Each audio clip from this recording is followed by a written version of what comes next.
Mis on elus oluline? Kindlasti tervis, pere, sõbrad, huvitav elukutse, rahuldust pakkuv töö, sotsiaalsed suhted, eneseteostus. Elul on ka vaimne või spirituaalne mõõde.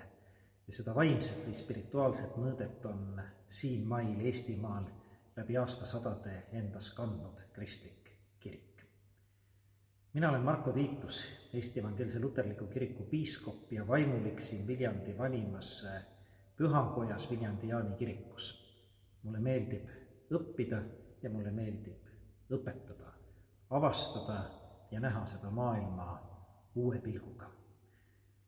Ja üks võimalus selleks on leerikursus, mida ma juba paari nädala pärast juhendama asun. Mida me leeris teeme või mille üle arutleme? Võiks öelda, et need on teemad inimene, Jumal ja maailm, kuidas nad omavahel suhestuvad, mida õpetab, usub ja praktiseerib kristlik kirik, kuidas elada siin maailmas, ka vastuolulises maailmas, kristlasena eetiliselt, täisväärtuslikult. Mida tähendab olla ristitud?